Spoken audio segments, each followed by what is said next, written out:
খাটিয়াগুলো থেকে আমাকে রোজার মধ্যে এই সেমাইটা পাঠিয়েছিল, এটা ঘিয়ে ভাজা লাচ্ছা সেমাই।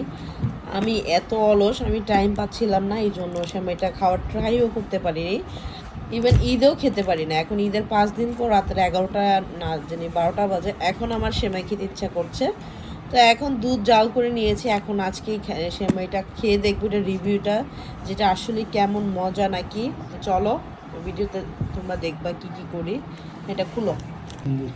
ওয়াও, এটার প্যাকেজিংটা তো খুবই সুন্দর। আর এই যে সেমাইটা আমাকে কিন্তু অনেক আগে পাঠানো হয়েছে, সরি ভাইয়া, আমি এখনও খুলেও দেখি না। এই রেসিপিও ভাইয়ারা দিয়ে দিয়েছি কীভাবে কী করতে হয়।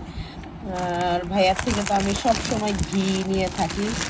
আর হচ্ছে সব জিনিসই ভাইয়ার খুব ভালো পড়ে, খাটি একবার প্রত্যেকটা জিনিসই ভালো। এখন আজকে সেমাইটা আমার এখনও ট্রাই করা হয়নি, তো এবার ট্রাই করব, দেখি কেমন লাগে সেমাইটা। যে আমি দুধ নিয়ে নিয়েছি, আর আমি না এইভাবেই সেমাই খেতে পছন্দ করি। বেশি হচ্ছে সেমাই হয়ে গেলে ওইটা আমার কাছে ভালো লাগে না। আরও দাও, আর একটু লাগবে।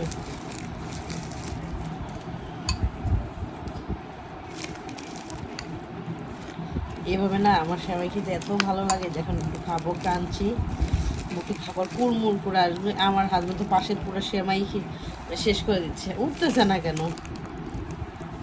আর দিও না, বিসমিল্লাহ।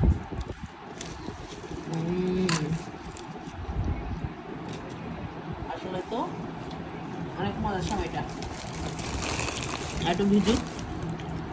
তো আমার মধ্যে কে কিরকম সেমাই খাও তোমরা আমাকে জানাবে।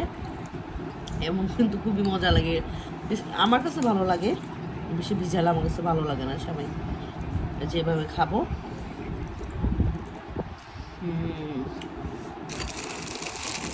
অনেক মজা, প্যাকেজিংটা সুন্দর। প্যাকেজিংটা অনেক সুন্দর, খুবই প্রিমিয়াম। আপনারা চাইলে খাটিয়াগুলো থেকে অর্ডার করতে পারেন, আমি ট্যাগ করে দিই। একটু বাদাম দিয়ে দিই, এখন আবার একটু ভিজানোর পরে খাবো। এটা আমার তো পছন্দ না ভিজানোর পরে, আমার কাছে যেমন কচকচ করে ক্রাঞ্চি ভাবটা ওইভাবেই ভালো লাগে বেশি, এইভাবে আমার তো ভালো লাগে না।